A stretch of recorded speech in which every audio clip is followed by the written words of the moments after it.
Bismillahirrahmanirrahim. Assalamualaikum warahmatullahi wabarakatuh. Alhamdulillahirabbil alamin. Wa bihi nasta'inu ala umurid dunya waddin. Wassalatu wassalamu ala asyrafil anbiya'i wal mursalin Sayyidina wa maulana Muhammadin wa ala alihi wa ashabihi ajma'in, amma ba'du. Allahumma alimna ma jahilna wanfa'na bima 'allamtana wa zidna ilman nafi'an ya rabbal alamin. Bapak, ibu-ibu jamaah Masjid Al-Mu'minun yang mudah-mudahan dimuliakan oleh Allah Subhanahu wa ta'ala. Alhamdulillah, pada pagi hari ini Allah Subhanahu wa ta'ala masih memberikan kesempatan kepada kita untuk melaksanakan ibadah sholat subuh berjamaah, dilanjutkan kuliah subuh. Mudah-mudahan Allah Subhanahu wa ta'ala memberikan keistiqomahan kepada kita dan ilmu yang bermanfaat. Kita lanjutkan hadis-hadis Nabi yang berkaitan dengan bab roja, bab pengharapan kepada Allah Subhanahu wa ta'ala, sampai pada hadis Ibnu Mas'ud. Wa an Ibni Mas'udin radhiyallahu anhu anna rajulan asaba min imra'atin qiblatan fatan nabiyya sallallahu alaihi wasallam fa akhbarahu fa anzalallahu ta'ala wa aqimis salata tarafayin nahari wa sulafan minal layl innal hasanati yudhibna sayyi'at. Faqala ar-rajulu ali hadha ya Rasulullah, qala li jami'i ummati kullihim, muttafaqun alaih. Hadis dari Ibnu Mas'ud. Ibnu Mas'ud menceritakan anna rajulan asaba min imra'atin qiblatan. Ada seorang laki-laki itu melakukan perbuatan dosa. Apa perbuatan dosa yang ia lakukan? Asaba min imra'atin qiblatan, mencium seorang wanita yang bukan istrinya dan bukan mahramnya. Jadi ada seorang laki-laki itu mencium seorang wanita yang bukan istrinya dan bukan mahramnya. Ini perbuatan dosa. Nah, kemudian laki-laki ini fa'atan Nabiyya sallallahu alaihi wasallam fa akhbarahu. Kemudian laki-laki ini datang kepada Nabi, fa akhbarahu, dan menceritakan apa yang dia lakukan. Jadi setelah mencium seorang wanita yang bukan istrinya, bukan mahramnya, yang tidak halal baginya, diceritakan kepada Nabi. Nah, ketika diceritakan kepada Nabi Muhammad SAW, ketika itu Nabi Muhammad SAW mendapatkan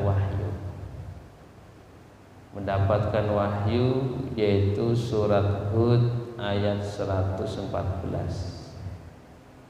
Wa aqimis sholata tarafayin nahari wa sulafa minal lail, dan dirikanlah sholat tarafayin nahari pada ujung siang. Ujung siang itu berarti pagi dan petang, artinya sholat duhur dan sholat asar. Ya, artinya sholat duhur dan sholat asar, dan juga termasuk itu adalah sholat subuh. Wasulafa minal laili, dan dirikanlah sholat pada permulaan malam, berarti adalah sholat maghrib dan sholat isya. Innal hasanati yudhibna sayyi'at, sesungguhnya amal-amal kebaikan yudhibna sayyi'at akan menghilangkan dosa-dosa dari perbuatan maksiat.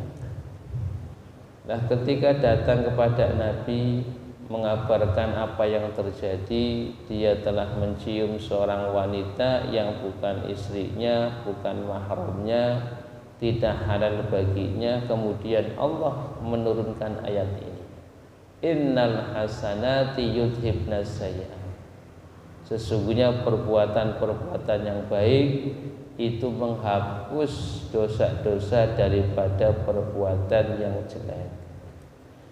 Nah, kemudian laki-laki ini ketika mendengarkan ayat yang diturunkan oleh Allah kepada Nabi, laki-laki ini mengatakan, Ali hadza ya Rasulullah, ya Rasulullah, apakah ayat ini turun hanya untuk saya saja? Apakah ayat ini khusus untuk saya saja ya Rasulullah? Kemudian Rasulullah SAW mengatakan, li jami'i ummati, ayat ini bukan untuk kamu saja, akan tetapi ayat ini untuk seluruh umatku. Nah, maka para ulama menjelaskan, ketika ada seseorang berbuat kejelekan, kemudian perbuatan jelek ini diiringi dengan perbuatan yang baik, maka perbuatan yang baik inilah akan menghapus dari dosa perbuatan jelek itu. Wa atbi'is sayyi'atal hasanata tamhuha. Dalam sabda yang lainnya Nabi mengatakan, wa atbi'is sayyi'atal hasanata tamhuha, ikutilah perbuatan yang jelek dengan perbuatan yang baik, karena perbuatan yang baik itu akan menghapus dosa daripada perbuatan yang jelek.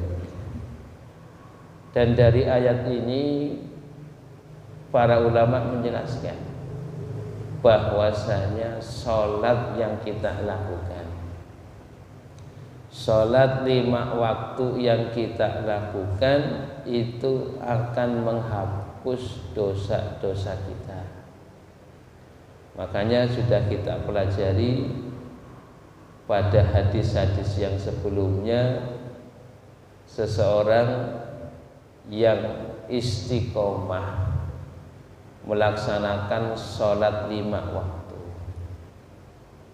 maka diibaratkan dia itu di depan rumahnya ada sebuah sungai, yang mana ketika di depannya itu ada sebuah sungai, setiap hari dia mandi 5 kali. Maka kata Nabi, apakah masih ada kotoran ketika seseorang itu mandi 5 kali? Nah, maka dari hadis ini ulama mengatakan bahwasanya sholat yang kita lakukan itu menghapus dosa-dosa seseorang, dosa-dosa kita antara sholat yang satu dengan sholat yang lain. Ketika seseorang sholat maghrib, setelah maghrib berbuat dosa, kemudian dia sholat isya, maka antara maghrib dan isya dosanya itu dihapus dengan sholat isya. Nah, maka begitu juga laki-laki ini datang kepada Nabi melakukan sebuah dosa, yaitu mencium seorang wanita yang bukan mahramnya, bukan istrinya, yang tidak halal. Kemudian ini perbuatan dosa. Ketika datang kepada Nabi turun ayat ini, bahwasanya dirikanlah sholat 5 waktu. Dengan mendirikan sholat 5 waktu, maka dosa-dosa itu akan diampuni. Kemudian Bapak Ibu yang mudah-mudahan dimuliakan oleh Allah Subhanahu wa taala, di dalam hadis ini Ibnu Mas'ud radhiyallahu anhu itu mengatakan rajulan, anna rajulan. Para ulama menjelaskan, ketika Ibnu Mas'ud mengatakan anak rajulan, ini mengandung maksud bahwasanya ketika ada seseorang itu berbuat dosa, maka ini merupakan suatu aib. Maka aib itu harus ditutupi, maka ini tidak menyebutkan nama. Nah, maka Bapak Ibu, di sini anak rajulan tidak menyebutkan nama. Maka ini mengandung maksud bahwasanya ketika seseorang itu berbuat dosa, ini merupakan aib, dan aib itu harus ditutupi. Maka di sini tidak menyebutkan siapa laki-laki di sini. Nah, makanya kalau kita dapati dari hadis-hadis Nabi, ketika ada seseorang itu berbuat sesuatu dosa, ya contohnya itu adalah seseorang yang berbuat, yang berhubungan dengan istrinya ketika di siang hari bulan Ramadan. Ini lafadznya rajulan, tidak menyebutkan nama. Nah, maka ini merupakan adab seorang muslim, yang mana ketika ada seorang muslim lainnya berbuat dosa, maka ini merupakan aib yang harus ditutupi. Tidak menyebutkan nama. Oh, si A itu demikian, si B demikian, itu tidak.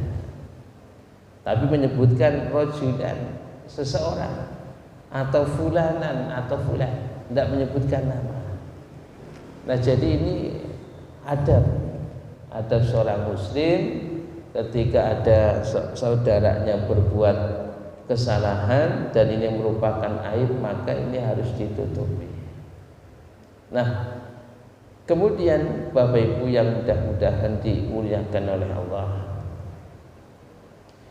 kaitannya dengan hukum fikih, ketika seseorang atau seorang laki-laki memegang seorang perempuan yang bukan istrinya, yang bukan mahramnya, seorang wanita yang tidak halal baginya, memegang, mencium atau memeluk, maka ini dihukumi tidak seperti hukum zina.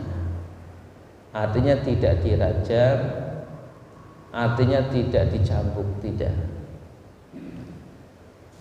Akan tetapi ini adalah perbuatan dosa yang mana ini ada kaitannya dengan ta'zir.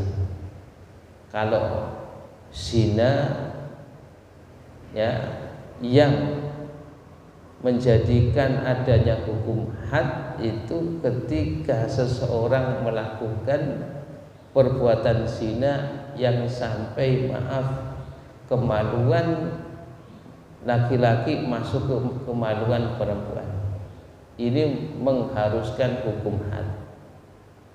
Jadi kalau memang dia itu sudah punya suami, punya istri, melakukan perbuatan zina yang sampai memasukkan kemaluannya ke kemaluan perempuan, maka ini yang mengharuskan hukum had. Akan tetapi kalau mencium, memegang, memeluk perempuan yang bukan istrinya, bukan mahramnya, yang tidak halal baginya, ini dosa tetap. Akan tetapi hukumannya itu hanya ta'zir. Kalau dalam fikih ada hukum had. Hukum had itu yang sudah ditentukan oleh syariat hukumannya di dunia. Kalau hukum ta'zir ini hukuman yang tidak ada ketentuannya di dalam syariat, akan tetapi ini dikembalikan kepada sang hakim. Ya, jadi kalau memang hukum had itu, kalau zina entah itu cambuk atau diasingkan setahun atau dirajam. Tapi kalau mencium, memegang, memeluk istri yang bukan istrinya, maka ini hukumannya ta'zir, dikembalikan kepada sang hakim. Nah, kemudian karena ini hukumannya yang tidak sampai kepada hukuman had yang mengharuskan dirajam atau dicambuk, maka Nabi Muhammad SAW menyampaikan ayat ini ya, menunjukkan bahwasanya perbuatan baik terutama sholat itu bisa menghilangkan perbuatan yang jahat atau dosa-dosa. Nah, jadi Bapak Ibu yang mudah-mudahan dimuliakan oleh Allah, artinya di sini Allah menyatakan dirikanlah sholat 5 waktu. Karena 5 waktu itu merupakan kebaikan yang akan menghapus dosa-dosa kita. Kemudian Bapak Ibu yang mudah-mudahan dimuliakan oleh Allah, ada kasus lagi, dan ini masih ada kaitannya dengan keutamaan kita itu mendirikan sholat 5 waktu. Hadis yang diriwayatkan oleh Anas bin Malik. Anas bin Malik mengatakan, ja'a rajulun ilan nabiyyi sallallahu alaihi wasallam.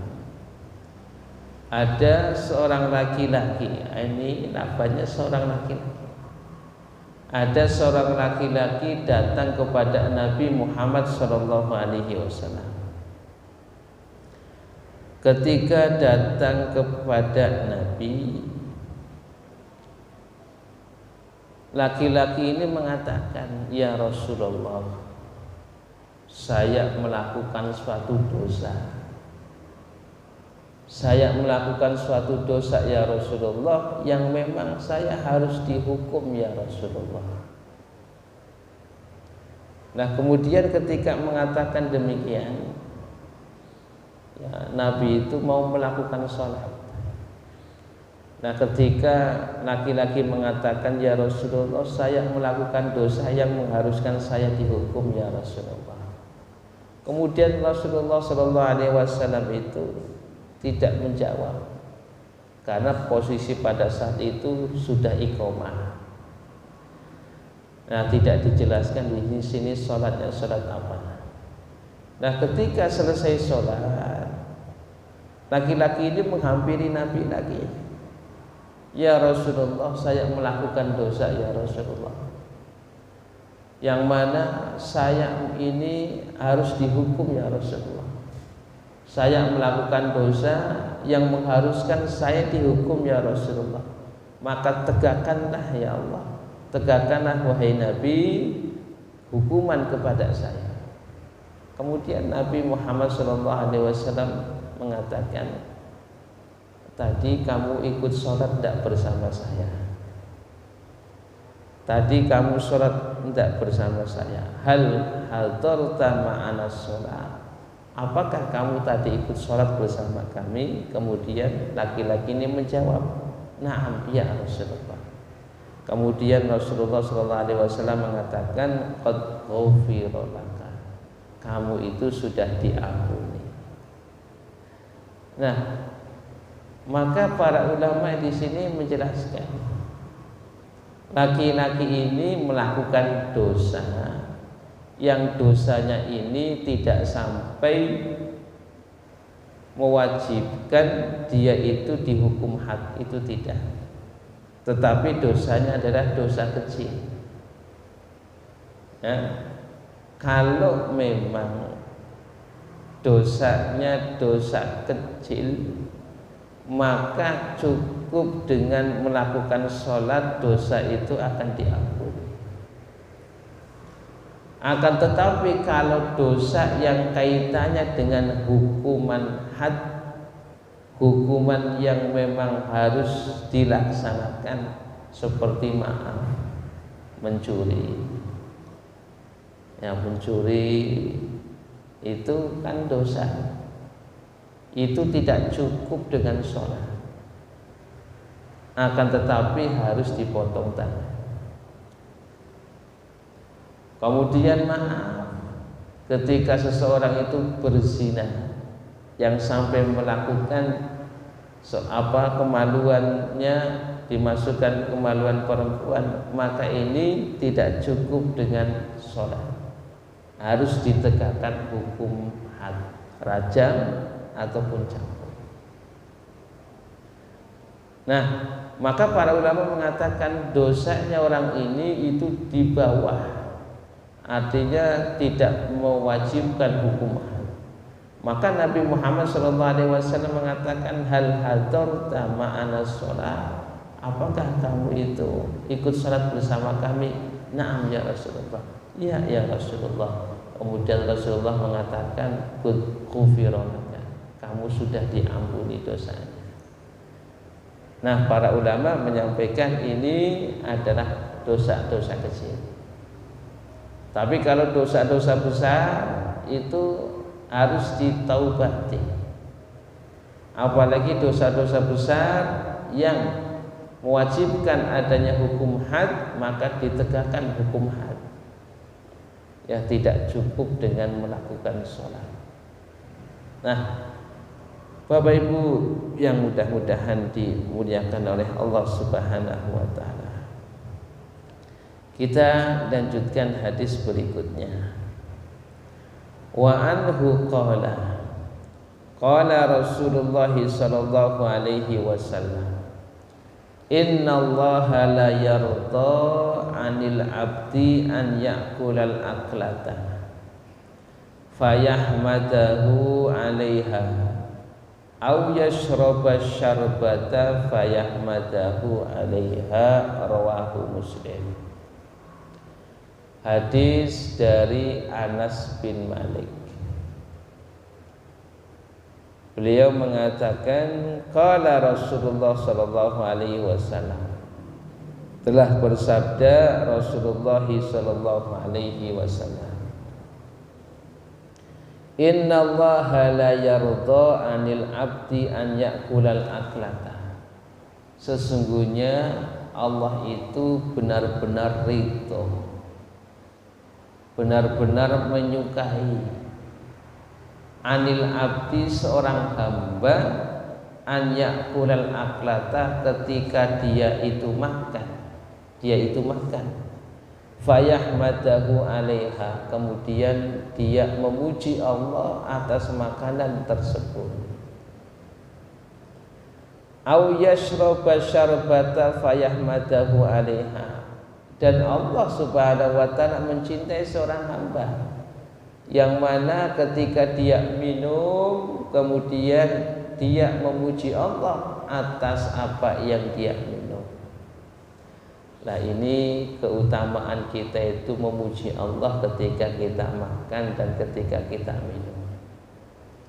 Jadi ini sepele, akan tetapi ini luar biasa, menjadikan Allah itu ridho kepada kita, menjadikan Allah itu suka kepada kita, cinta kepada kita.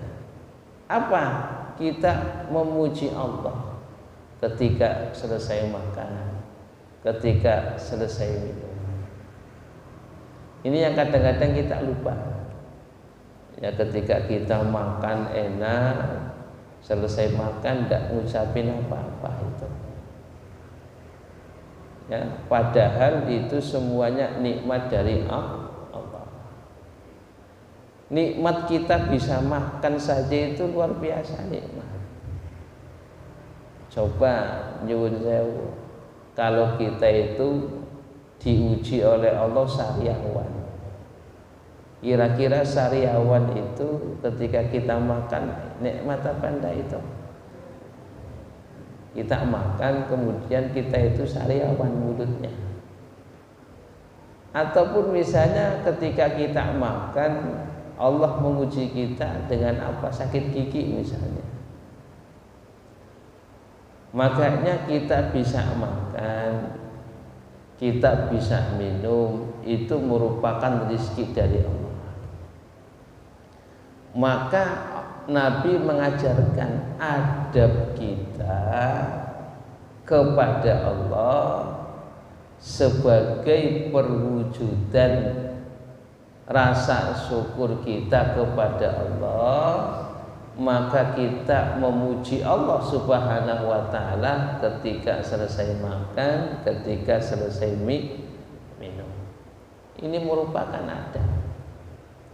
Kalau kita bisa makan enak, kita bisa makan lahap, itu ya karena rezeki dari Allah Subhanahu wa ta'ala. Makanya kan Nabi Muhammad SAW mengajarkan doa setelah kita makan. Makanya Nabi mengajarkan itu, alhamdulillahilladzi at'amana wa saqana wa ja'alana minal muslimin. Atau sebuah doa, alhamdulillahilladzi at'amani hadza wa razaqanihi min ghairi haulin minni wala quwwatin. Yang dawa teman. Ya karena kita itu tidak membiasakan gitu. Yang sering, yang masyhur itu kan apa? Alhamdulillahilladzi at'amana wa saqana wa ja'alana minal muslimin. Meskipun kalau ahli hadis itu mengatakan ini adalah hadis yang dhaif. Tapi yang lebih sahih dari itu ya tadi yang lebih apa? Lebih panjang. Alhamdulillahilladzi at'amani hadza wa razaqanihi min ghairi haulin minni wala quwwatin. Dah dua-duanya ndak hafal Ustaz. Terus bagaimana? Ya sudah, kembali ke umuman hadis. Yang penting ngucapin alhamdulillah. Kalau kita ada hafal hadis dua-duanya, terus bagaimana Ustaz? Ya cukup dengan mengucapkan alhamdulillah. Kita nyuwun saya kadang-kadang antuk be ora ngucapaken alhamdulillah. Menang bae. Wis nikmat itu. Makanya Nabi itu kan mengatakan kalau makan sepertiga untuk makanan, ya, sepertiga untuk minuman. sepertiga untuk nafas. Kalau makanan minuman tok ndak ada anginnya, nah, ini bahaya. Makanya ketika kita makan, nyuwun sewu, bisa sendawa, bisa antok, itu nikmat. Makanya ketika kita makan kemudian sendawa atau antok itu nikmat. Nah makanya ini harusnya minimalnya kalau udah hafal hadis, tidak hafal doanya karena panjang, cukup dengan mengucapkan alhamdulillah. Terus kira-kira gampang apa mboten? Gampang apa mboten? Wis sekedar ngucapin apa? Alhamdulillah. Kalau mau panjang ya tadi alhamdulillahilladzi at'amani hadza wa razaqanihi min ghairi haulin minni wala quwwatin. Kalau sudah terbiasa alhamdulillahilladzi at'amana wa saqana wa ja'alana minal muslimin, ya ndak apa-apa. Ini riwayat Tirmidzi. Sebagian mengatakan dhaif, sebagian lagi mengatakan hasan. Kalau tidak hafal dua-duanya, cukup dengan mengatakan alhamdulillah, supaya kita itu diridhoi oleh Allah, supaya kita itu dicintai oleh Allah. Itu saja yang kita harapkan. Dan juga sebagai bentuk rasa syukur kita kepada Allah Subhanahu wa ta'ala.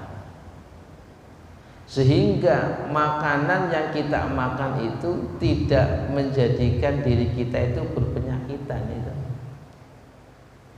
Nah makanya para ulama hikmahnya apa? Ketika makanan yang kita makan kemudian kita mengucapkan bismillah ketika makan, kemudian kita memuji Allah atas makanan tersebut, menjadikan makanan tersebut berkah buat kita. Terus makanya Imam Ghazali itu luar biasa ketika menjelaskan hikmah daripada ketika kita mau makan, ketika selesai makan kita memuji Allah, sebelum makan kita baca bismillah, itu makanan kita itu menjadi berkah buat kita. Sehingga apa yang kita makan ini tidak menambah penyakit buat kita. Makanya Ibnu Qayyim Al-Jauziyah itu kan mengatakan apa? Al-Ma'idatu baitudda. Lambung kita itu baitudda. Baitudda itu artinya rumahnya penyakit, sumber penyakit.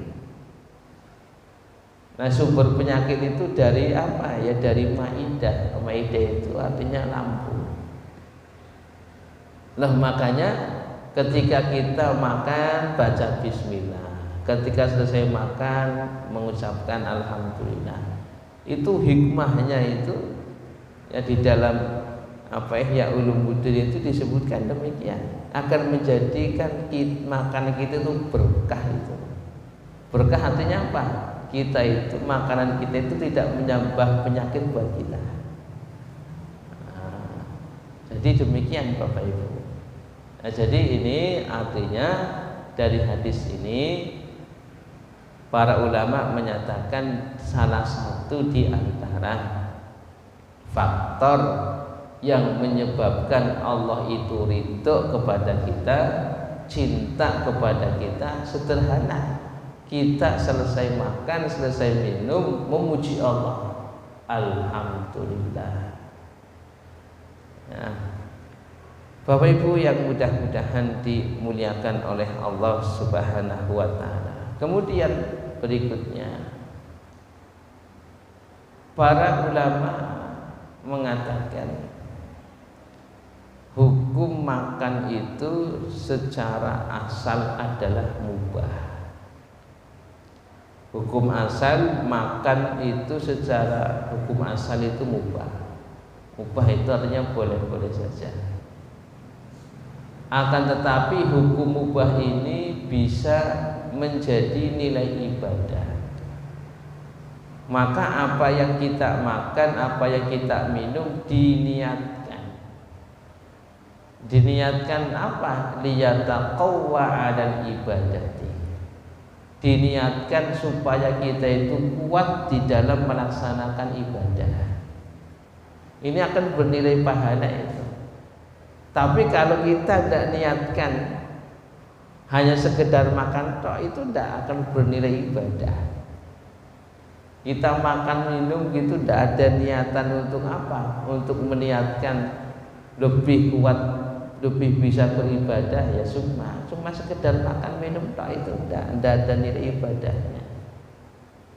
Nah, makanya para ulama menyampaikan secara hukum asal itu hukumnya mubah, akan tetapi bisa bernilai pahala ketika kita makan, ketika kita minum, diniatkan supaya kita itu lebih kuat ibadahnya.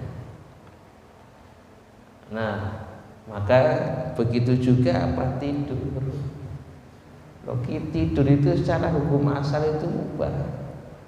Tapi tidur itu bisa bernilai ibadah. Kapan? Ketika diniatkan untuk apa? Untuk bisa menguatkan ibadah. Tetapi kalau tidur di pengajian, itu niatnya apa, Ustaz? Nah, itu mubah atau apa, Ustaz itu? Tidur di pengajian itu hukumnya apa itu? Nah, jadi secara hukum asal mubah, dan mubah ini bisa berubah hukum menjadi ibadah ketika apa? Diniatkan untuk ibadah kepada Allah Subhanahu wa ta'ala. Nah, Bapak Ibu yang mudah-mudahan dimuliakan oleh Allah, jadi demikian ya, hukum makan secara asal itu mubah. Maka hukum mubah ini akan bernilai ibadah ketika kita niatkan untuk menguatkan kita itu untuk beribadah kepada Allah Subhanahu wa ta'ala. Bapak Ibu yang mudah-mudahan dimuliakan oleh Allah, kita lanjutkan hadis yang berikutnya.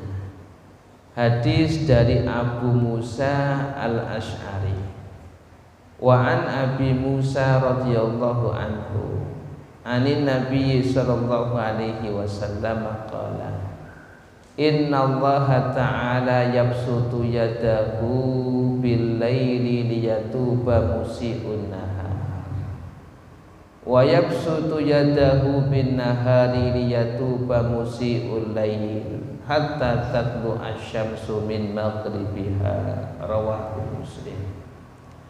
Hadis dari sahabat Abu Musa al-Ash'ari dari Nabi Muhammad sallallahu alaihi wasallam.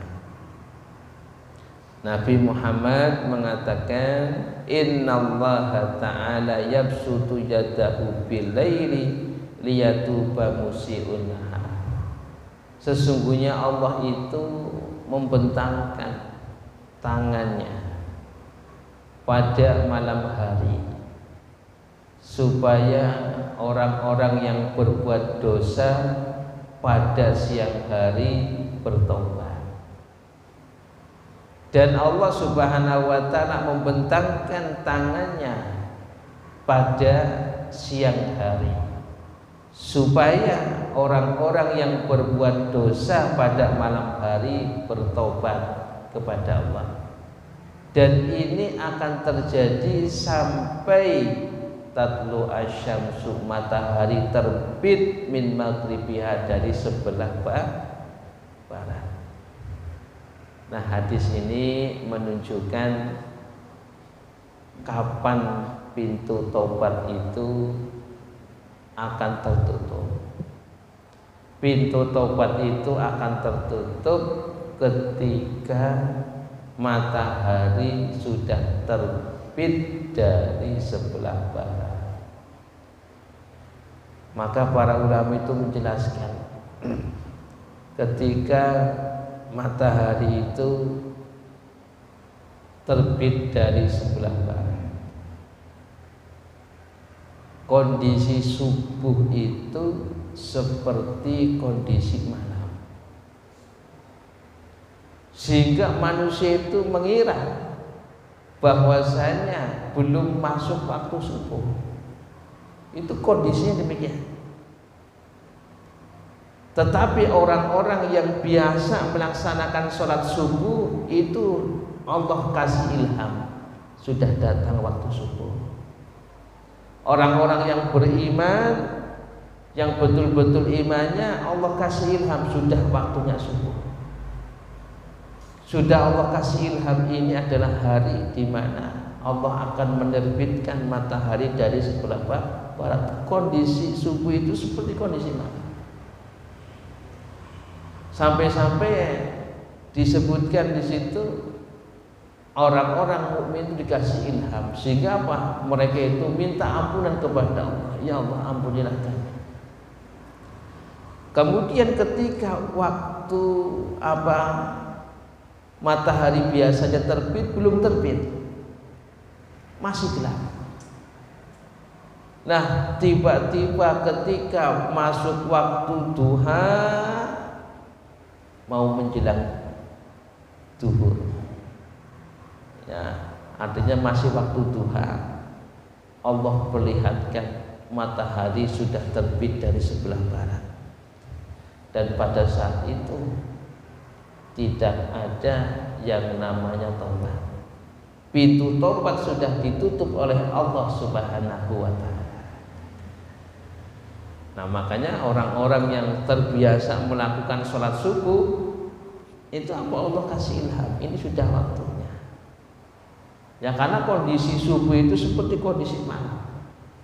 Sampai waktu duha itu pun masih gelap. Kemudian tiba-tiba Allah tampakkan matahari sudah terbit dari sebelah barat. Nah, maka Bapak Ibu yang mudah-mudahan dimuliakan oleh Allah, pintu taubat sekarang tetap masih dibuka. Ini sifat rahmatnya Allah. Allah bentangkan tangannya ketika siang hari supaya orang-orang yang berbuat dosa pada malam hari bertobat, diterima taubatnya oleh Allah Subhanahu wa ta'ala, dan membentangkan tangannya pada malam hari supaya apa? Orang-orang yang berbuat dosa bertobat kepada Allah, kemudian diterima taubatnya oleh Allah Subhanahu wa ta'ala. Jadi ini menunjukkan apa? Pintu taubat selama roh belum sampai ke tenggorokan, selama matahari belum terbit dari sebelah barat, maka pintu taubat masih terbuka. Makanya tidak boleh kita itu putus asa. Oh, dosa saya banyak, oh, dosa saya tidak mungkin diampuni oleh Allah. Itu tidak boleh. Kenapa? Pintu taubat itu masih terbuka. Tapi itu saja yang bisa saya sampaikan, mudah-mudahan bermanfaat.